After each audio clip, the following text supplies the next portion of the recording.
潮，广阔的天空挣脱怀抱，张开了翅膀，我们飞向希望。就算跌倒不怕嘲笑，继续奔跑，就算烦恼不会逃跑，坚持到老。失去了全部还有骄傲，我的人生我要自己去找。对酒当歌要深造，吹响青春季节号，年少的热情迎着风飘啊飘。我们前程知多少，吹响青春季节号，年少的热情迎着风飘啊飘。对酒当歌要深造，吹响青春季节号，年少的热情迎着风飘啊飘。我们前程知多少，吹响青春季节号，年少的热情迎着风飘啊飘。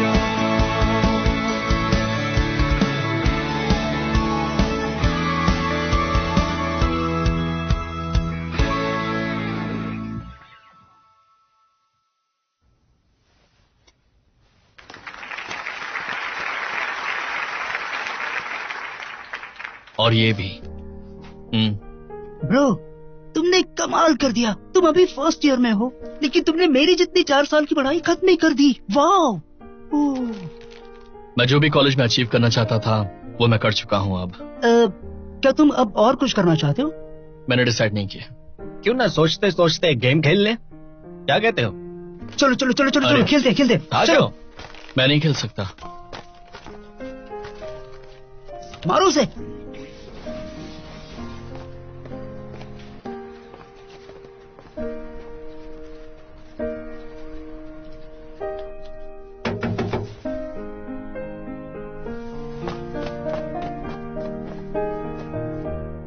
मेरे अंदर ऐसी कौन सी कमी है कि लोग मुझे निकाल नहीं रहे। एफर्ट तो मैं पूरा मार रहा हूँ। ऑफिस से कॉल आ रहा है, इतने मनान, हमारी टीम में काम क्यों नहीं। तुम आज कॉलेज के जॉब फेयर में क्यों नहीं आए?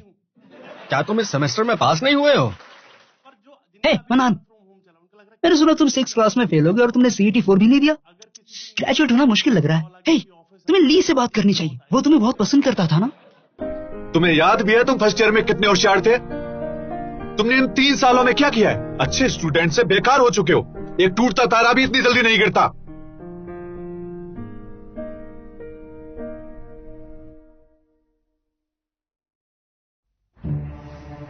सिर्फ एक मासूम इंसान जो दिल से भी अच्छा हो और उसका मन पत्थर जितना मजबूत हो, जो बर्फ की तरह कभी ना पिघल पाए, वही मानन का अच्छे से सामना कर सकता है।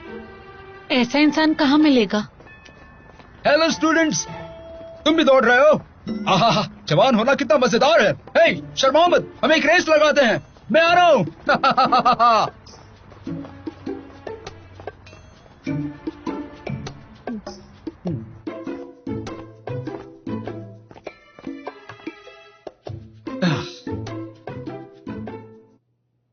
हेलो मनान, मैं हूँ। नानबे ने मुझे आपके बारे में बताया। आप टीम 2 के कोच सर है ना?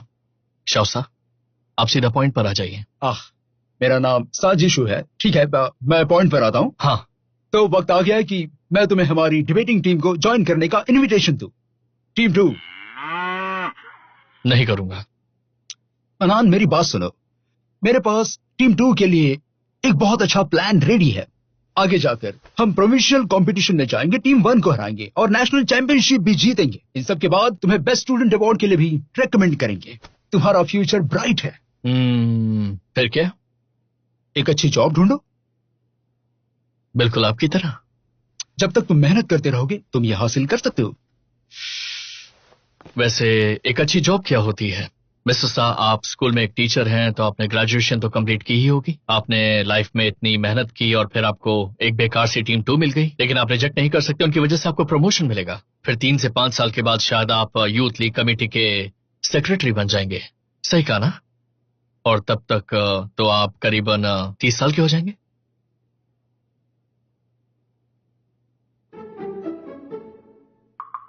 क्या यही है वो ब्राइट फ्यूचर? आप मुझे ऐसे क्यों देख रहे हैं? कहीं मैं आपके साथ कुछ ज्यादा ही रूट तो नहीं हो गया? मैं तुम्हें एक कहानी सुनाता हूँ। हाँ सुनाइए।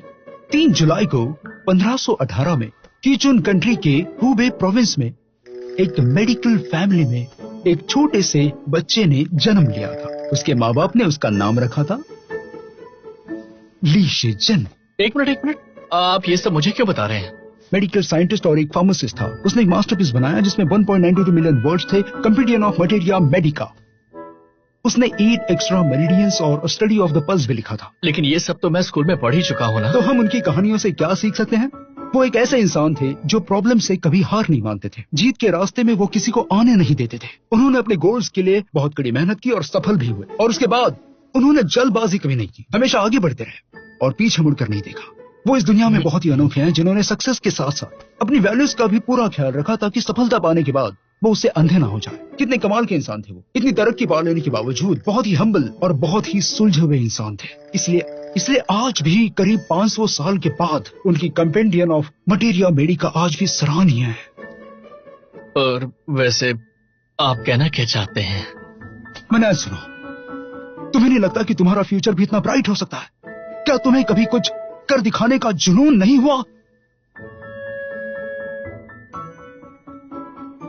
नहीं मिस्टर शाह, मुझे कुछ काम याद आ गया, मुझे जाना होगा। मेरी बात खत्म नहीं हुई, रुक जाओ। मनान, तुम्हें वॉशिंगटन और एक्स की कहानी सुननी है क्या?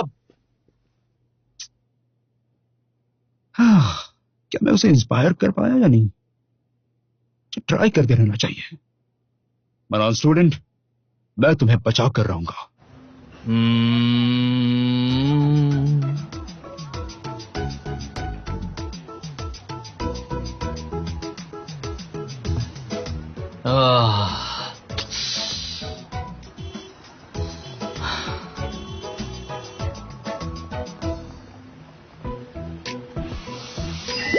अरे हाँ, आप फिर से यहाँ आ गए? हाँ, मैं आ गया।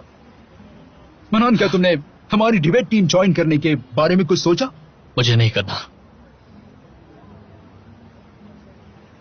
आप क्या कर रहे हैं? मैं तुम्हें एक कहानी सुनाता मुझे और सेलिब्रिटीज की कहानी नहीं सुननी। ये एक सेलिब्रिटी की कहानी नहीं है। किसकी है? क्या तुम सैल्मन के बारे में जानते हो? सैल्मन? उसे डामा फिश भी कहा जाता है। वो एक बहुत ही बेहतरीन फिश में से एक है। उन्हें वैसे तो फ्रेश वाटर रिवर्स और लेक्स में ही रहना चाहिए, लेकिन वो बहुत बहादुरी दिखाकर अपनी पूरी जिंदगी सी में बिताते हैं। जब बच्चे पैदा करने होते हैं तो वो सैकड़ों मील तक अपने घर तक तैरते हैं ताकि वो ऐसा कर सके। और एक बार उनके बच्चे पैदा हो जाते हैं तो वो अपना दम तोड़कर अपनी जान दे देते हैं। अगर उनकी जिंदगी पर गौर फरमाएं तो वो सिर्फ माइग्रेट करते रहते हैं और गोल गोल घूमते रहते हैं, एक नस्ल के बाद दूसरी नस्ल। लेकिन इसका डिबेट टीम ज्वाइन करने से क्या लेने देना है? किसने उन्हें अनदेखी दुनिया में जाने के लिए गाइड किया? इसके बावजूद कि इंसान, भालू या ईगल उन्हें जान से मार सकते हैं, वो फिर भी बिना डरे आगे बढ़ते ही रहते हैं। क्या तुम्हें इंस्पिरेशन फील नहीं होती? क्या तुम भी ऐसे नहीं बनना चाहते? क्या तुम्हें नहीं लगता कि ऐसा करना चाहिए? क्या तुम्हारा कुछ कर दिखाने का जुनून पैदा नहीं होता? बिल्कुल नहीं मिस्टर शाह, मुझे कहीं जाना है, मैं चलता हूँ। लेकिन मेरी बात खत्म नहीं हुई है। मनान, क्या तुम्हें अफ्रीकन सवाना की टिबेटियन एंटीलोप की कहानी नहीं सुननी? मनान,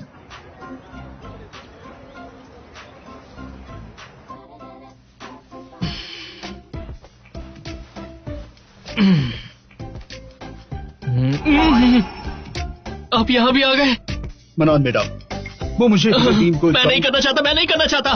तो फिर मैं तुम्हें एक और कहानी सुनाता हूँ। मुझे नहीं सुननी। मुझे और कोई सेलिब्रिटी या जानवर की कहानी नहीं सुननी। लेकिन ये ना ही एक सेलिब्रिटी की कहानी और ना ही एक जानवर की। फिर किसकी है? इस धरती से 2.54 मिलियन लाइट ईयर्स दूर एक तारा। प्लीज चुप हो जाइए। तो दूसरी सुना दूं?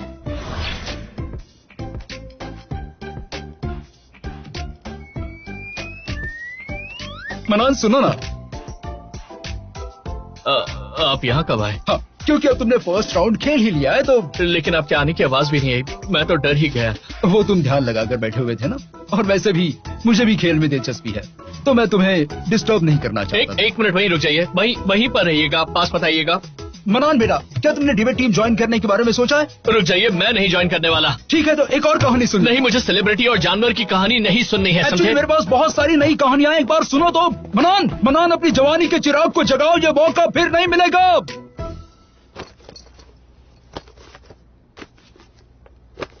आनंद, आ जाने की तैयारी कर रहे हो? मेरे डैड का मैसेज आया था, घर आने के लिए कह रहे हैं। अच्छा।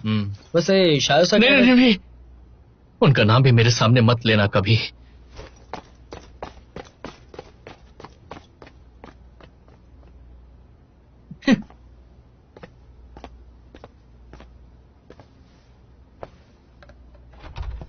मनान बेटा, मनान, मनान,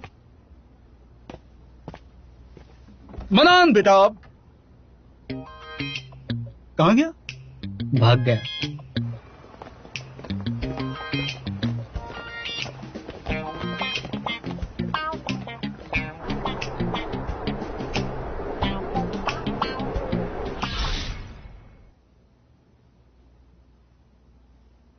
बेटा, तुम अचानक घर क्यों आए हो? सब ठीक है ना? कोई बात नहीं, मैं तो बस मिलने आया था। तुम वापस आ ही गए हो तो कल सुबह बाहर चलते हैं, क्या कहते हो? कल सुबह? कहाँ जाना है? सवाल मत करो, कल पता चल जाएगा।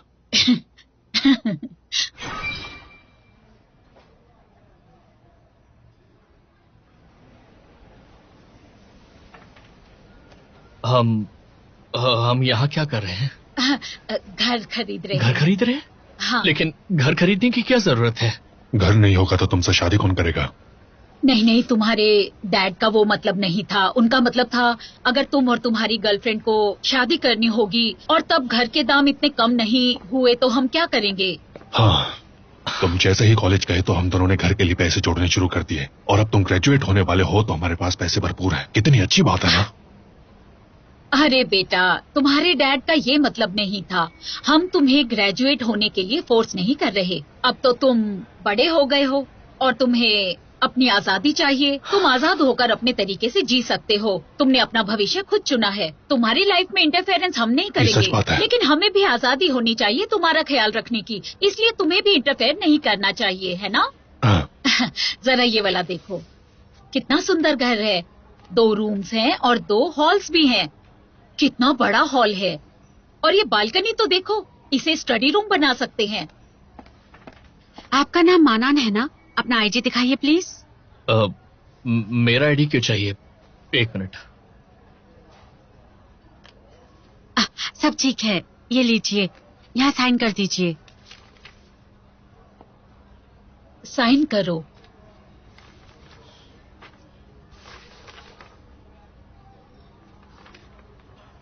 साइन करो बेटा।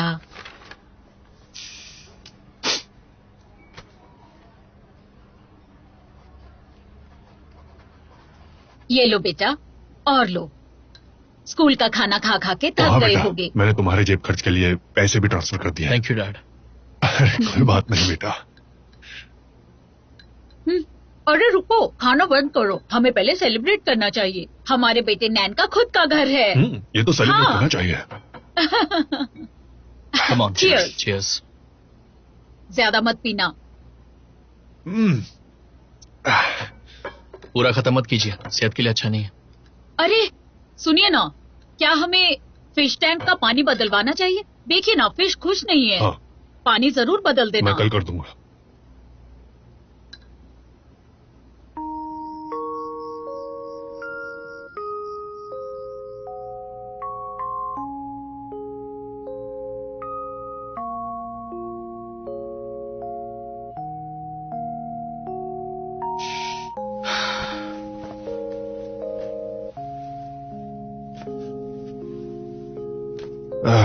मेरी काफी उम्र हो गई है।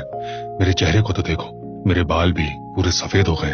हाँ, मेरी भी नजर कमजोर होती जा रही है। मुझे ठीक से दिखाई नहीं दे सही रहा। कहा, जरा ध्यान से देखो, यहाँ पर अभी भी व्हाइट बाल है। मैंने कितनी बार कहा है पार्लर में जाकर अपने बाल डाई करवाओ। घर पर करने की जिद क्यों करते हो? ज्यादा कुछ फर्क नहीं पड़ता, और उतने पैसे बर्बाद क्यों करने? यहाँ करो। हाँ हाँ, लगा रही हूँ। तुम ठीक से नहीं कर रही। शांति तो रखो।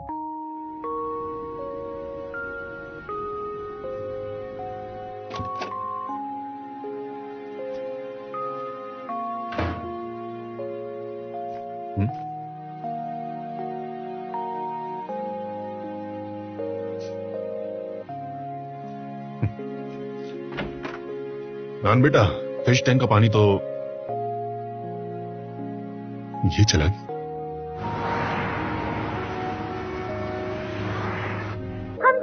की तरह ऐसे कई लोग हैं जो इस दुनिया में रह रहे हैं। वक्त तो ऐसा आ गया है कि हम ही नहीं जानते हमारे सपने क्या हैं। मेरे ओपोनेंट के हिसाब से हम कम दर्जे के समाज को बिलोंग करते हैं। ये बात सच है कि हम सबके पास अपनी जिंदगी जीने के ढंग को चुनने की आजादी है, लेकिन इस आजादी के बदले किसी और की आजादी पर रोक टोक नहीं लगनी चाहिए।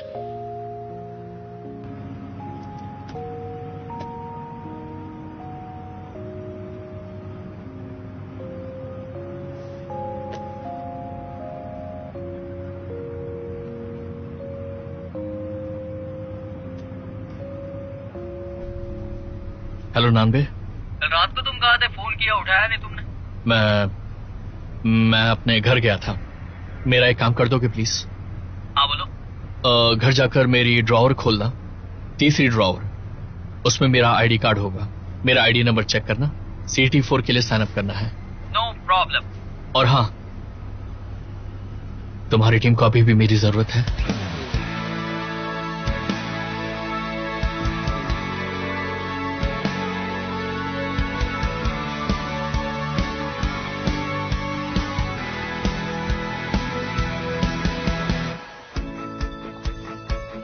आओ बच्चों, मैं तुम्हें सिखाता हूं कैसे हराना है टीम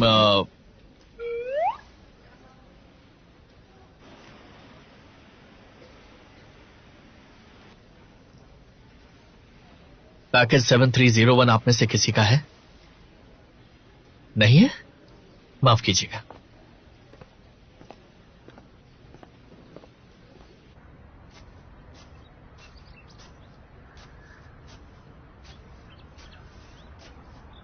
ये क्या है? हाँ ये मुझे नहीं पता ये करने दो। मैं यहाँ पूछने आया था, मेरा एग्जाम रजिस्ट्रेशन हो गया है क्या? हाँ हो गया। और अब क्या? तो मैंने डिसाइड कर लिया है, मैं तुम्हारा 4th डिबेटर बनूंगा।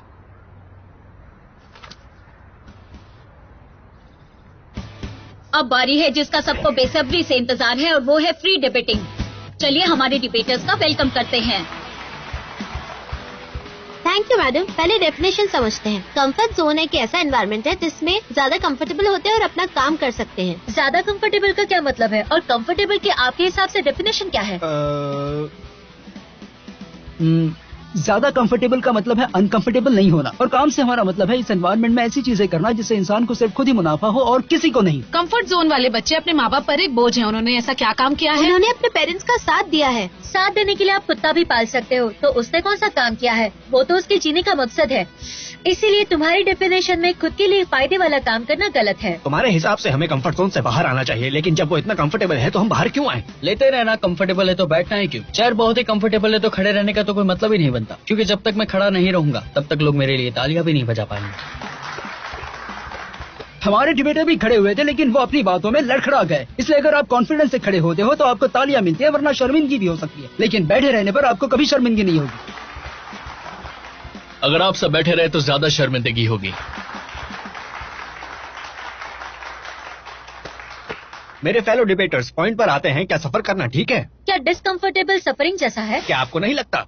वैसे देखने जाए तो जिम में जाना बहुत ही अनकंफर्टेबल है, लेकिन मुझे पसीना अच्छा लगता है, इसलिए मैं जिम में जाता हूँ। मुझे एक्सरसाइज कंफर्टेबल लगती है। तुम्हारे लिए सब कुछ कंफर्टेबल है। जो भी चीज तुम्हें बेहतर बनाती है तुम उसे कंफर्टेबल मानते हो, और तुम्हारी इस बात से हम अनकंफर्टेबल हैं। मजे लेने में मजा आता है। हमने पहले ऐसा नहीं किया। अपोजिंग साइड की गलती है इसमें। इस तूतू में की जगह कुछ प्रैक्टिकल बात करते हैं। जापान में काफी सारे पुराने स्टोर्स हैं जिनका डिजाइन लोगों का कंफर्ट जोन बढ़ाने के लिए बना हुआ है। उन्हें कंफर्ट जोन से निकालने की कोशिश ही नहीं करनी पड़ी। सही कहा ना मैंने? ऐसे कितने स्टोर्स हैं? सिर्फ 100 हैं या फिर इनकी गिनती हजारों में है? इनका परसेंटेज क्या बाकी स्टोर्स के मुताबिक ज्यादा है? और अगर ये बात सच है तो तुमने बाकी स्टोर्स के बारे में बताया क्यों नहीं? डेटा से फर्क नहीं पड़ता। इसका मतलब है कि मैं अपने कंफर्ट जोन से बाहर निकले बिना एक बिजनेस बढ़ा सकता हूँ और मुझे पीछे नहीं रहना पड़ेगा। नोकिया पुराने जमाने की सबसे बड़ी फोन कंपनी, लेकिन कंफर्ट जोन में अटकी पड़ी। कोई बता सकता है अभी उसका शेयर प्राइस क्या है?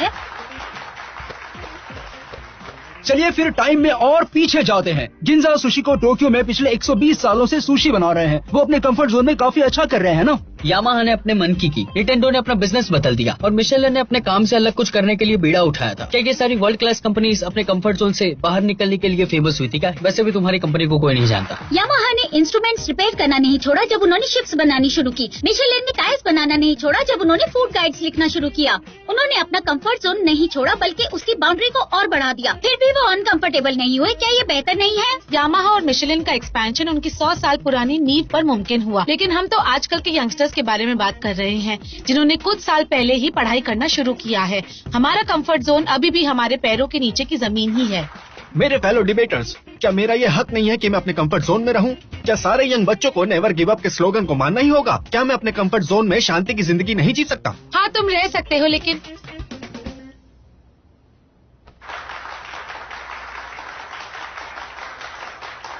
लगता है हमने अच्छा किया। ऑपोजिंग टीम के 4 डिबेटर का बहुत बहुत शुक्रिया। लेकिन अब वक्त आ गया है प्रो टीम की फाइनल समरी का। चलिए स्वागत करते हैं प्रो टीम के 4 डिबेटर का। Thank you. अपोजिंग टीम ने अभी हमसे पूछा क्या कंफर्ट जोन में रहने का हक हमारा नहीं है? हाँ है। मौत और जीवन के बीच हम डेफिनेटली जीवन को चुन सकते हैं। एडवांटेज और डिसएडवांटेज के बीच एडवांटेज चूज कर सकते हैं। लेकिन फिर क्यों ये ऊंचे विचार के लोग अपनी सोसाइटी के बारे में परवाह करते हैं? क्योंकि हमारे हक के साथ साथ हमारी जिम्मेदारियां और हमारा भविष्य भी इंपॉर्टेंट है। यंगस्टर्स की बातें करें तो कंफर्ट जोन क्या है? आज अपोजिंग टीम ने कंफर्ट जोन को समझाने के लिए बहुत बड़े बड़े शब्दों का इस्तेमाल किया। मुझे नहीं लगता उसकी जरूरत है। कंफर्ट जोन क्या है? एक ऐसी जॉब जो बुरी नहीं है, एक रहने की जगह जो बेकार नहीं है, एक रहन सहन जो निभाया जा सकता है। मेरे हिसाब से इसे कह सकते हैं एक छोटा सा कंफर्ट जोन। लेकिन जब तुम अपनी स्ट्रीम या जॉब बदलते हो तो तुम बहुत परेशान हो जाओगे, क्योंकि तुम पहले एक ऐसी जगह पर थे जो काफी कंफर्टेबल थी। क्या इन चेंजेस से कंफर्टेबल रह पाओगे? हमें नहीं पता। लेकिन कंफर्ट जोन से बाहर निकलना हमेशा बेहतर होता है। इस केस में एक अच्छा कंफर्ट जोन होना हमारी सेहत के लिए बिल्कुल भी अच्छा नहीं है। हमारी साइड का मानना है कि कंफर्ट जोन का नेचर खुद में ही अच्छा नहीं है। ये एक बुरी आदत है, आलसी रहने का जरिया है, पूरा आलसीपना है। ये एक ऐसी ताकत है जिससे हमें डरना चाहिए। जब आप एक कंफर्ट जोन में होते हैं और जितनी उसकी आपको आदत लगती जाती है, वो उतना ही तुम्हारी बाकी चीजों को कंट्रोल करने लगती है। जब एक बार उसकी लत लग जाती है तो तुम कौन हो? तुम्हें कौन कंट्रोल करता है? क्लास बंक करने में किसे मजा नहीं आता? क्लास में बच्चों को गलत इंफॉर्मेशन देने में तो और भी मजा आता है। लोग क्या कहेंगे ये तो बात की बात है, लेकिन तुम्हारे पास अपने परिवार के लिए पैसे भी नहीं है। एक बार ऐसी जिंदगी का नशा हो जाए तो स्कूल तुम्हारा कंफर्ट जोन बन जाता है, और वही स्कूल एक दिन ओल्ड एज होम भी बन जाएगा। जब हम आदतों को जिंदगी बना लेते हैं, जब हम जिंदगी को एक खेल समझने लगते हैं, तब ये आदत ही एक जीने का जरिया बन जाती है। लेकिन एक दिन ऐसा आएगा जब समझ आएगा कि तुम्हारा कंफर्ट जोन एक धोखा था और कुछ नहीं। अगर तुम्हें उस छोटे से कमरे की आदत पड़ चुकी होगी तो तुम इस दुनिया की विशालता को कैसे जीत पाओगे? Thank you.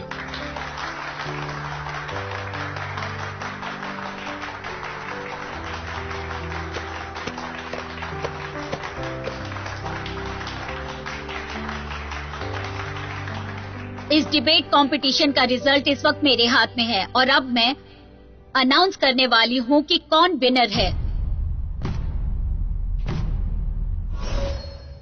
प्रो टीम, जो कि ड्यूफ की डिबेट टीम है।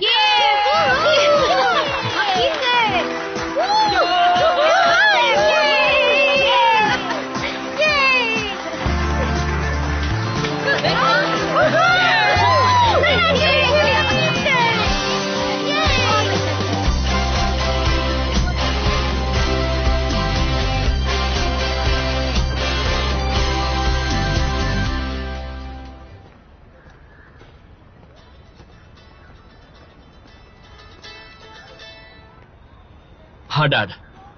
नान, तुम्हारे बैंक अकाउंट का नंबर क्या है बेटा? कोई बात नहीं, मैं घर आकर वीकेंड पर आप दोनों के साथ डिनर पर चलूंगा। काफी टाइम हो गया आपसे मिले। ठीक है। आपको पैसे भेजने की जरूरत नहीं है, मैंने पार्ट टाइम जॉब शुरू कर दिया है। लेकिन हर महीने मुझे अपने बैंक अकाउंट में 6000 युआन रखने ही पड़ेंगे। मुझे महीने के अंत में होम लोन की EMI जो भरनी है। मेहनत करते रहो बेटा।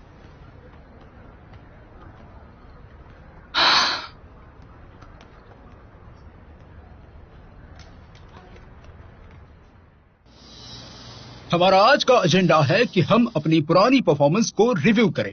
माना कि हम वो कंपटीशन जीत गए थे, लेकिन अभी भी काफी प्रॉब्लम्स हैं और आज हम उन सारी प्रॉब्लम्स को ढूंढेंगे। पहले कौन जाएगा, जल्दी बताओ। एक्चुअली इस बार सबने अच्छा परफॉर्म किया। स्वांसी। थैंक यू ताहा। क्या कोई परफॉर्मेंस को समराइज करना चाहेगा? नान बे, क्या कर रहे हो? जो आंसर बताएगा मैं उसे खाना खिलाऊंगा। रुको। मुझे लगता है कि सबसे अच्छा परफॉर्म शाव्यू ने किया है, इसीलिए वो सबसे बेस्ट। ओह, तुमने भी बहुत अच्छा परफॉर्म किया, लेकिन मेरे हिसाब से सबसे अच्छा प्रदर्शन किया है ताहाओ ने। तुम्हारी स्पीच की वजह से हम सीधा जीत की ओर बढ़ गए। नहीं, आज के हमारे छुपे रुस्तम थे हमारे 4 डिबेटर माना। मेरे बारे में कोई नहीं कहेगा। और मेरा क्या?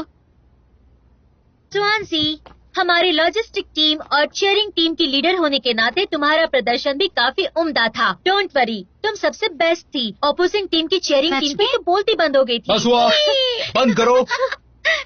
एक दूसरे को सपोर्ट करना बंद करो। आज की मीटिंग का एजेंडा है कि हम एक दूसरे में कमियां ढूंढें, ठीक है? सच कहूँ तो हमें बहुत ही ज्यादा प्रॉब्लम्स होती रहती है, लेकिन हम है ना बहुत ही अच्छे से और बारीकी से काम करते हैं। तुम्हें हॉटपॉट खिलाऊंगा। हाँ, लेकिन मुझे नहीं लगता कि इतनी बड़ी प्रॉब्लम थी। प्रॉब्लम बहुत छोटी थी, वो अटक गया था तो हमने उसे बाहर निकाल दिया, सिंपल।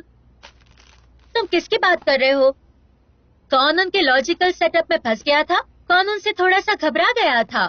नॉन बेट, तुम ही थे ना वो? नहीं, कमियां मुझ में थी। मेरी आर्गुमेंट पूरी तरह से परफेक्ट नहीं थी ना, इसलिए। सच कहूँ तो तुम्हारी गलती नहीं थी, सारी की सारी गलती मानन की थी। ऐसा कैसे कर सकते हो? हाँ, नहीं, मेरा फ्रेमवर्क सही नहीं था, इसलिए ओपोजिंग टीम उसका फायदा उठा पाई। जाओ, मैंने तुम्हें माफ किया। वैसे तुम सब काफी सालों से डिबेट कर रहे हो और ये तुम्हारा लेवल है। तुम सबको अपने आर्गुमेंट्स और बेहतर करनी होगी। कोई बात नहीं, मैं समरी देता हूँ। अब मैं तुम्हें डिटेल में बताता हूँ कि इस कंपटीशन में आखिर हुआ क्या था। टीम 2 की सबसे बड़ी प्रॉब्लम है उनका सेकंड डिबेटर। तुम हर जगह कैसे जा सकते हो? तुम्हारी टीम की सबसे बड़ी प्रॉब्लम है कि हर किसी में प्रॉब्लम है। क्या कहा तुमने? सब लोग शांत हो जाओ, हम एक ही स्कूल के डिबेट टीम्स हैं। रूल्स पहले ही सेट हो गए हैं। 8 बजे के बाद ये हमारा रूम है। हम 8 बजे तक यूज कर सकते हैं और 8 बज गए। बस भी करो। स्टूडेंट्स, हम सब एक ही स्कूल के हैं। हमेशा एक दूसरे को देखते ही खाने को मत दौड़ो। अपनी बात मनवाने के और भी तरीके हैं। जो हमारा हक है हम उसे ले लेंगे। तो अब ये क्लासरूम हमारा है। बस करो। शांत हो जाओ।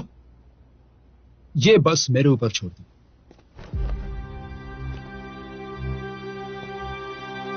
ये देखो, ठंडी हवा खाने का मजा ही कुछ और है। क्लासरूम में घुमस होती है, हम ठीक से सोच नहीं पाते।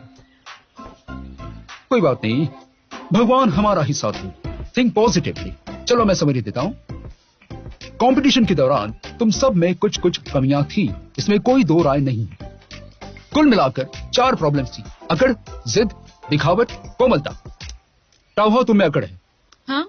टाओहो, तुम्हारी आर्गुमेंट तो बहुत अच्छी थी। तुमने उसे समझाने का बहुत अच्छा काम किया। उससे रिलेटेड प्रॉब्लम जब आई तब तुमने उनका अच्छे से जवाब भी दिया, लेकिन उनसे अनरिलेटेड प्रॉब्लम्स पर तुम जवाब नहीं देती हो। तुम्हारी फर्स्ट डिबेटर की पहचान सबको पता चल जाती है, इतनी आसानी से कि अपोजिंग टीम ये पता लगा सकती है कि कब तुम बोलोगी और कब नहीं, और अंत में तुम्हारे पास मौका ही नहीं होगा कुछ भी कहने का। इसलिए तुम बहुत अकड़ू दिखाई देती हो। समझ गई? नानबे जिद्दी है। नानबे, तुम्हारा दूसरी आर्गुमेंट का डिफेंस काफी अच्छा था, लेकिन मैंने तुम्हें कभी भी बिल में रहकर उन पर अटैक करना तो नहीं सिखाया ना। जब एक अटैक की जरूरत हो तो अटैक करो, ठीक है? मैं तो नहीं रहता। सच कहूँ तो बिल्ले और सांप रहते हैं वहां पे। अपने सारे अटैक के वक्त इस्तेमाल करना। 99 के जिद्दीपन के सामने तुम बहुत दिखावटी हो शाओजू। टैलेंट दिखाने में? बिल्कुल भी नहीं। अगर पूरे गेम का रिकॉर्ड देखेंगे तो 33 अटैक्स में से सिर्फ तुमने 25 अटैक्स किए थे। जब भी अटैक करने का कोई भी मौका आता है तो तुम उसे ले लेती हो, वो भी बिना सोचे कि तुम्हारा अटैक मेन लॉजिक से जुड़ा हुआ है या नहीं। और फिर? तुम्हारे 25 अटैक्स में से सिर्फ 10 ही थे जिन्होंने आर्गुमेंट को आगे बढ़ाया, और बाकी बचे वो सिर्फ मजाक उड़ाने के लिए थे। कुछ लोगों को लगा ये डिबेट है, बाकियों को लगा ये स्टैंड अप कॉमेडी चल रही है। अगली बार इतनी दिखावट मत करना। ठीक है। रॉन्जी, हाँ? तुम बेस्ट हो। अंत में मनान की बात करते हैं। मनान का कंक्लूजन बहुत ही बढ़िया था। मैं तो कहना चाहूंगा बहुत ही उम्दा था, लेकिन अपने कंक्लूजन से पहले भी तुम्हें कुछ बोलना चाहिए था। देखो, तुम अपने टैलेंट से दूसरों में कमियां निकाल ही सकते हो, इसलिए तुम बहुत कोमल हो। बहुत बढ़िया शाओसा, आई मीन कोच साहब, आप तो बहुत ही छुपे रुस्तम निकले। अब सुनो, ये सब तुम्हारी डिबेट वाली कमियां थी। और हमारा अगला कंपटीशन हम सबके लिए बहुत इंपॉर्टेंट है और उसका समय भी पास आ रहा है। तो फिर कल सुबह मिलते हैं अपनी टैक्टिक्स डिस्कस करने के लिए। आज के लिए इतना ही। मुझे पुराने कोच सर से भी बात करनी है। 1 मिनट रुको। खाने का जो वादा किया था मीटिंग खत्म। हाँ कोच। लेकिन सर मुझे सर सुनिए तो, आपने फोन उल्टा पकड़ा है। Yes sir. अब मैं भी चलती हूँ। हाँ, तुम्हारी तबीयत थोड़ी ठीक नहीं है, तुम्हें नहीं जाना चाहिए। अब बेहतर लग रहा है। वैसे भी मुझे डेट पर जाना है। तुम अपने बॉयफ्रेंड से फिर कभी मिल लेना। हमने बहुत पहले डिसाइड किया था और वो मेरा इंतजार कर रहा होगा। शाओयू, तुम समझ क्यों नहीं रही हो? प्यार की ताकत से सब चीजें ठीक हो जाती हैं। अब मुझे जाना होगा। Bye bye. ताओहाओ आजकल थकी हुई लगती है। हाँ? मुझे उसकी फिक्र होने लग गई है। उसके पास स्टूडेंट यूनियन का काफी काम है और हाल ही में उसने एक इंटर्नशिप भी शुरू की है। हाँ, मैंने सुना है कि कंपनी में काफी लोग रिटायर होने वाले हैं और बहुत सारा काम ताओहाओ अकेली करती है। पता नहीं कब तक ऐसा चलता रहेगा।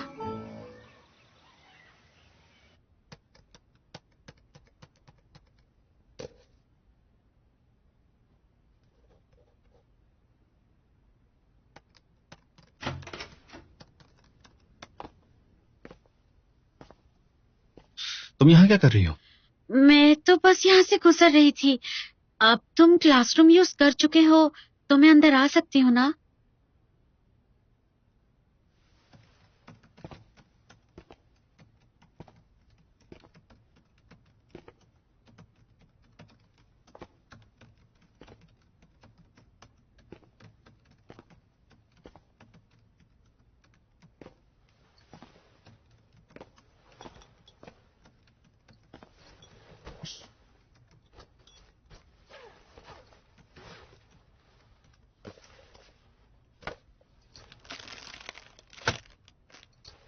मैंने तुमसे कहा था कि मेरे लिए और मीठा लेकर मत आना।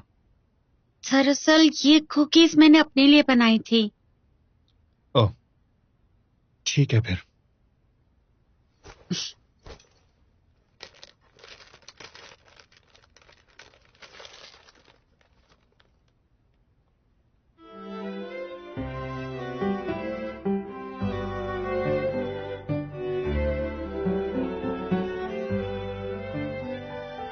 ये गोल्डन कलर और इसकी क्रिस्पी सी आवाज, दूध का असली फ्लेवर, इतना क्रीमी और मीठा।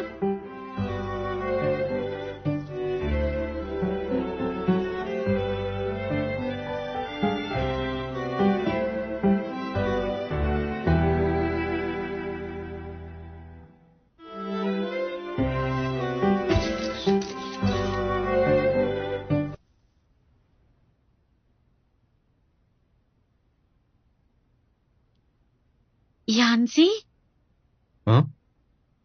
ठीक तो हो ना तुम? मैंने देखा तुम अपने ख्यालों में खो गए थे। ओह, मैं ठीक हूँ।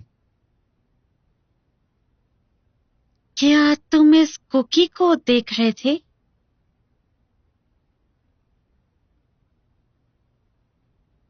क्या मैं एक ले लूं? हाँ, क्यों नहीं।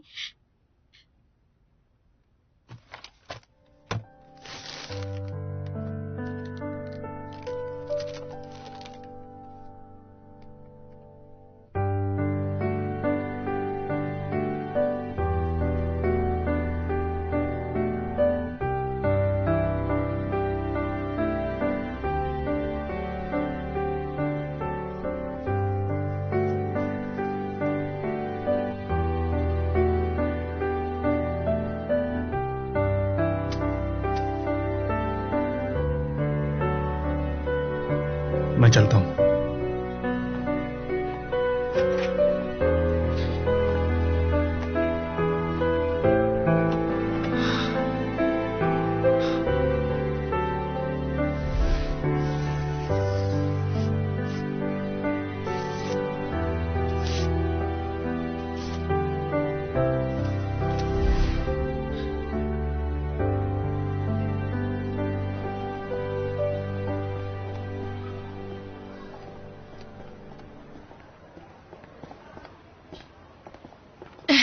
तुम क्या खाओगे?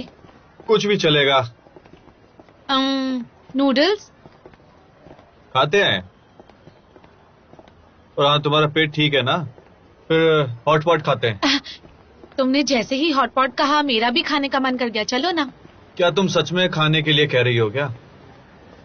मैं बदल नहीं रही हूँ, मुझे सचमुच हॉटपॉट खाना है। मैंने तो वैसे ही कह दिया था। चलो क्यों ना कैफे चलते हैं। मुझे कंपनी देने के लिए चलो। क्या तुम श्योर हो? फिक्र मत करो, मैं ठीक हूँ। तावाओ को फिर से पेट दर्द हो रहा है, चलो उसे ये दवाई देकर आते हैं। वो भी डेट पे गई है, इतनी जल्दी वापस नहीं आएगी। उसका बॉयफ्रेंड कितना बुरा है, उसे पता है कि उसकी तबीयत ठीक नहीं है, फिर भी उसे डेट पर ले जाने की जिद करता है। मुझे एक बात बताओ, तुम टाओ हाउ को नहीं जानती हो क्या? वो हमेशा दूसरों के लिए सब कुछ करने के लिए तैयार होती है, लेकिन खुद की बात नहीं मनवा सकती। दूसरों का क्या मतलब है? वो दोनों कपल है, तो एक बॉयफ्रेंड को अपनी गर्लफ्रेंड से हारने में क्या प्रॉब्लम है? वहाँ पे ड्रिंक की शॉप, पीना है जाके। मेरा पेट तो पहले से ही भरा हुआ है। मेरी तरफ से तो चलो।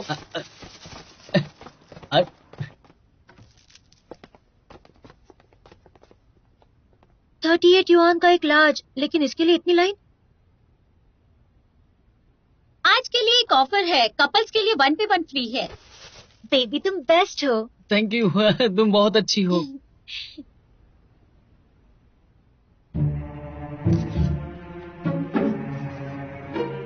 अब अलग हो जाते हैं। शांति रखो ना यार, वो हमें देख सकते हैं। मुंह बंद रखो और चलो।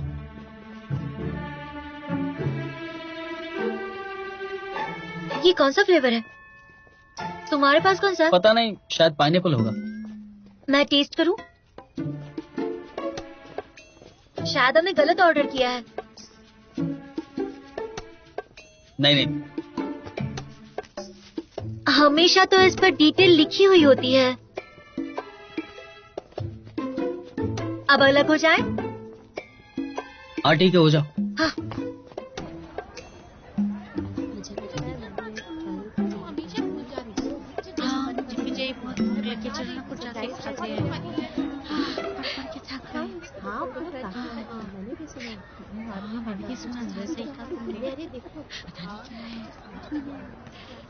डिबेट की वजह से मैं सब में फेमस हो गई हूँ।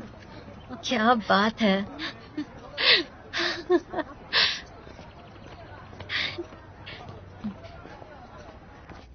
आज का ही वो दिन है जब तुम पूरी दुनिया में फेमस हो सकते हो। तो ट्रेनिंग शुरू करते हैं, लेट्स गो।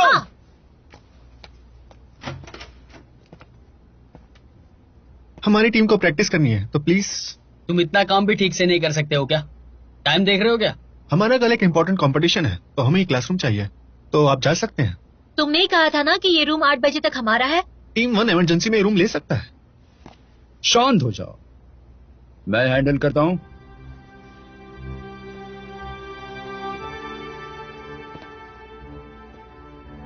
स्टूडेंट्स, नेचर में काम करना बहुत अच्छा होता है, इससे मूड और बेहतर नहीं हो जाता?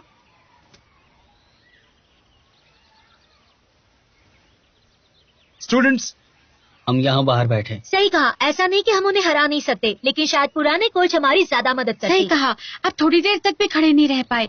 लियू यान्सी के आने तक तो रुक जाते। गाइस सुनो ना, इतना ज्यादा परेशान होने की जरूरत नहीं है। हम सब एक ही स्कूल की टीम है, ऐसे बात करने से टीम स्पिरिट खराब हो जाएगी। देखा, टाओ हाउ मेरी बात को समझती है।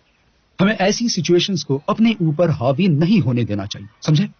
हमारा मकसद होना चाहिए अगली कंपटीशन को जीतने का। जैसे ही हम ये कंपटीशन जीत जाएंगे तो हम कुछ कहने के लायक हो जाएंगे। हमारे अगले कंपटीशन के लिए हम लेजेंडरी फुलिन कॉलेज के साथ compete करने जा रहे हैं, जो हमेशा ही शांत रहते हैं। ये टीम अलग है, कुछ भी कर सकती है। जैसे कि उन्होंने इतनी छोटी सी कंपटीशन में भाग लिया जिसमें अच्छी टीम्स कभी नहीं लेती, जो किसी ने एक्सपेक्ट नहीं किया था। मुझे लगता है उन्होंने गलती से कॉन्टेस्ट के लिए रजिस्टर किया होगा। लगा लो बैट। हाँ लगा लो। 1.51। चलो अब देखते हैं कि इस टीम के मेंबर्स कैसे हैं।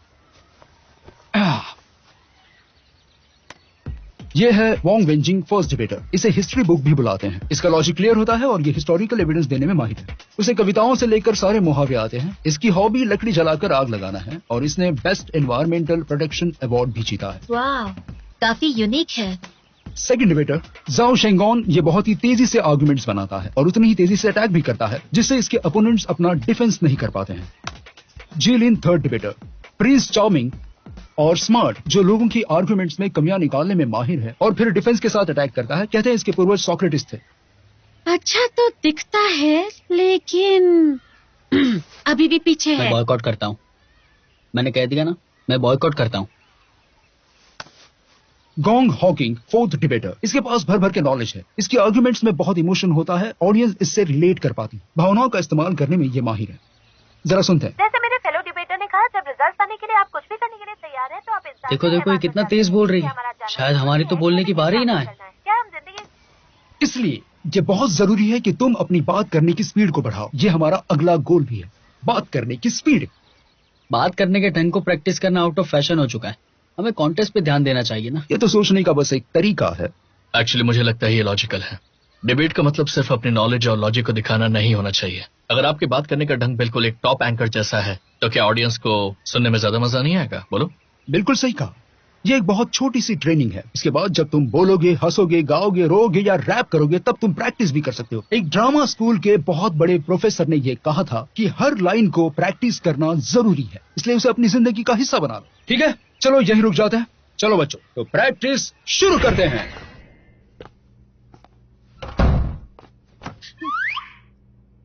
तुम्हें क्या हुआ? इधर आओ, इधर आओ। चलो चलो। क्या हुआ? बैठो।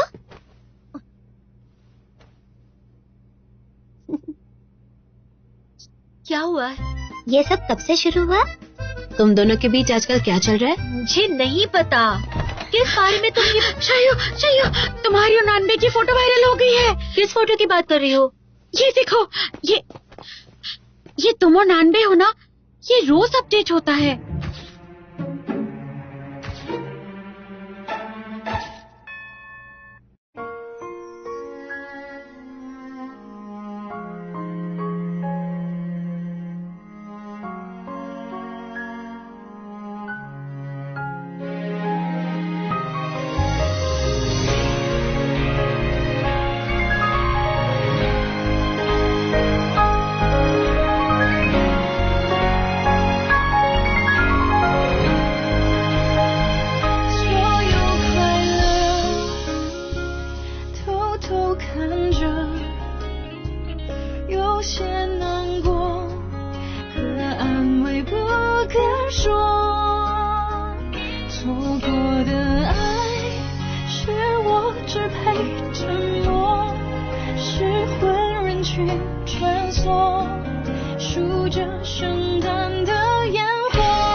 我把你的气息，你的谦虚，统统都删